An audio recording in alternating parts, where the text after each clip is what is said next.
ktorí ho podporili. Historické obrazy a kamenné reliefy tak pomaly vstávajú z popola. Jedná sa o 42 kusov a toto zaplatiť by Slovenské múzeum nikdy nemohlo. Takmer rok trvalo reštaurátorom opraviť dva obrazy, ktoré boli v dezolátnom stave, pokrčené, zvlnené a prederavené. Až počas prác zistili, kto a kedy ich maľoval. Z 1822 cisára František a z roku 1824 Pálfen Jozef. Výsledky práci osobne prišla pozrieť aj norská veľvyslankyňa. To, čo videla na vlastné oči, ju milo prekvapilo.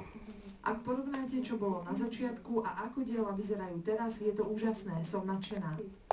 Časť peňazí však išla aj na vybudovanie jedinečného laboratória na konzervovanie starých listín a tlačív, na ktoré je Slovensko mimoriadne bohaté. Máme vo svojom fonde inku nábory, teda prvotlače z 15. storočia. Počas prác sa podarilo odhaliť aj jedno tajomstvo. Zistili, že tabuľová maľba s motívom narodenia Pána vznikla o 200 rokov skôr. Úplne prepísala históriu diela, nakoľko sa jedná o krásnu renesančnú maľbu. Reštaurovanie pamiatok bude pokračovať aj v nasledujúcich rokoch. Okrem obrazov to budú aj ďalšie kamenné reliefy.